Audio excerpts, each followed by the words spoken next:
जब एक व्यक्ति अपनी कलम से शिक्षा, संस्कृति, समाज और राजनीति पर कुछ लिखना शुरू करता है तो वे शब्द उसकी लेखनी से गीत बन जाते हैं, कविताएं बन जाती हैं, कहानियां बन जाती हैं। ऐसे ही एक लेखक, एक गीतकार जो हमारे साथ हैं, जिन्होंने राष्ट्र पे, हिंदुत्व पे और खास करके भारतीय जनता पार्टी पे इतने गीत लिखे कि वे गीत इनकी बहुत बड़ी पहचान बन गई। उनका नाम है रूप किशोर जी उपाध्याय और प्यार से उन्हें कहते हैं रूप जी कौलासर। बीकानेर के कौलासर गांव के जाई जन्मे रूप जी, आज हम आपसे उनको मिलवाते हैं। नमस्कार रूप जी, स्वागत है आपका बहुत बहुत। रूप जी, काफी सालों से आपका भारतीय जनता पार्टी से भी जुड़ाव है, आप राष्ट्रवादी हैं, आप हिंदुत्व पे बहुत ज्यादा लिखते हैं जी। क्या आप बता सकते हैं कि आपका जुड़ाव भारतीय जनता पार्टी से इतना क्यों है? बचपन से ही इस पार्टी को देखते आया हूं मैं। और ये बीजेपी पार्टी ऐसी है, भारतीय जनता पार्टी राष्ट्र के प्रति समर्पित पार्टी है और हिंदुत्ववादी पार्टी है। कभी भी हिंदुत्व पे अगर कोई बात आती है तो ये पार्टी सबसे पहले आती है जी। देखिए, हर एक कार्यकर्ता अपने अपने तरीके से काम करते हैं। चूंकि आपने लिखना शुरू किया, आपके लिखे हुए बहुत से गीत जो इतने मशहूर हुए, शायद वे गीत प्रधानमंत्री नरेंद्र मोदी तक भी पहुंच गए। क्या आप हमारे दर्शकों को बता सकते हैं वे गीत कौन से थे और आपने कब और किस भावना के साथ लिखा?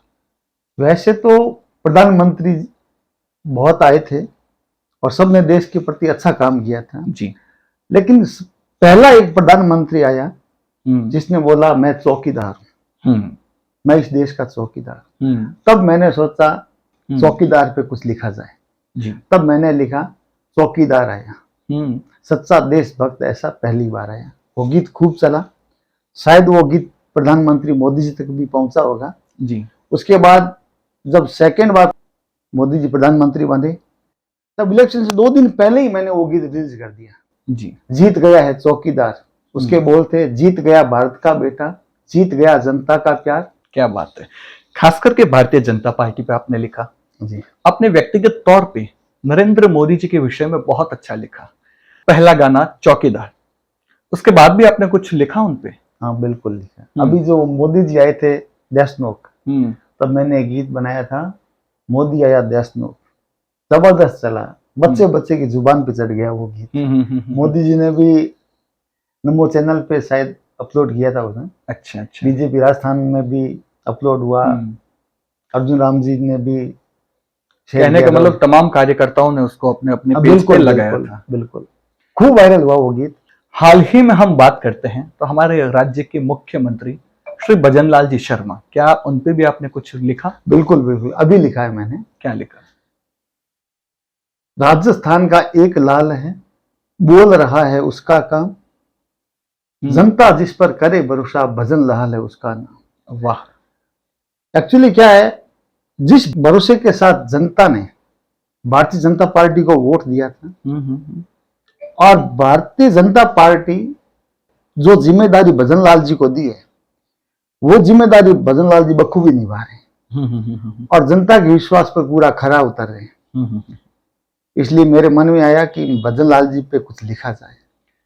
रूप जी, यहां तक तो हमने बात की यशस्वी प्रधानमंत्री श्री नरेंद्र मोदी जी के विषय पे और यशस्वी मुख्यमंत्री श्री भजनलाल जी शर्मा पे।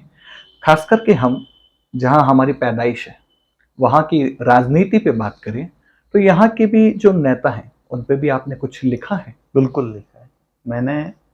जेठानंद जी व्यास पे लिखा है, जेठानंद आयो। 3-4 गाने लिखे थे जेठानंद जी पे जब इलेक्शन था। देव सिंह भाटी जी की वापसी हुई थी भारतीय जनता पार्टी में, तब मैंने लिखा था मगरे में 500 बब्बर शेर है, खूब चला वो गाना। अंशुमान सिंह जी भाटी जी पे लिखा था मैंने, आयो आयो अंशुमान सिंह भाटी।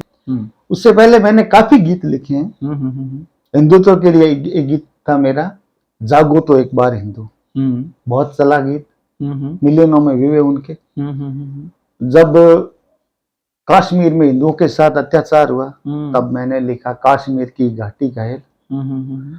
उसके बाद अभी पहलगांव में जो हिंदुओं पे अत्याचार हुआ, उस पे भी लिखा था मैंने। धर्म पूछ कर गोली मारी। सारे गीत चल रहे हैं। और हिंदुत्व के लिए और राष्ट्र के प्रति लिखना और भारतीय जनता पार्टी पे लिखना मुझे अच्छा लगता है। मैं खुद को ऐसा लिखकर गर्व महसूस करता हूँ। इतना अच्छा लिखा कि वो आपको पता ही नहीं चला और वो देश और दुनिया में इतना वायरल हो गया कि वो गीत आज सबकी जुबान पे गुनगुना रहे हैं। मोदी आया देश नोक, मोदी आया देश नोक। हमने भी बहुत सारे गीत आपके सुने हैं। राष्ट्रवाद, हिंदुत्व, क्या आपने कभी हमारे देवी देवताओं पे भी कुछ लिखा है? बिल्कुल, हनुमान जी के गीत लिखे हैं मैंने। बीकानेर में खूब वायरल हो रहा है। धीरे घरे हनुमान बाबू आवेला, नवदीप बीकानेरी ने गाया है। अच्छा। और मेरी कुलदेवी माता चामुंडा माता है, उनका चालीसा लिखा है, चामुंडा चालीसा। माता जी के भजन भी लिखे हैं। और इन सब के पीछे जो आज मुझे जो कुछ भी नाम मिला है, मेरे काम को सराहना हुई है, उसके पीछे मेरी एक टीम है।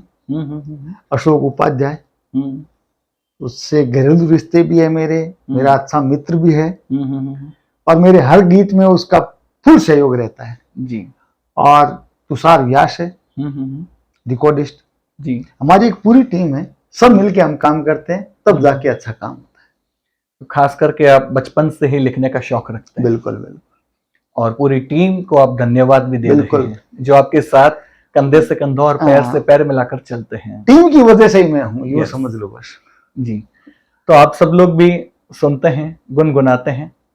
और एक निवेदन आपसे मेरा यह रहेगा, यदि आप चाहते हैं कुछ लिखना, कैसे लिखा जाता है ये सीखना, तो बेशक आप रूप जी कोलासर से संपर्क कर सकते हैं। रूप जी, आप युवाओं को सिखाने के लिए तो आगे आ ही सकते हैं। बिल्कुल, अच्छा लिखो। हाँ। और सच लिखो जी। और जो भी है किसी को बुरा ना लगे, गलत किसी के ऊपर मत लिखो। जो कोई आपको अच्छा लग रहा है उसकी तारीफ में खूब लिखो। तो ये एक संदेश इनके द्वारा उन सभी युवाओं के लिए, उन सभी कलमकारों के लिए जिनको आगे बढ़ाने के लिए प्रेरित करता है। आप इसी तरह हम सबके साथ बने रहिएगा। मैं रूप जी कोलासर के साथ आपका अपना राजा सांखी।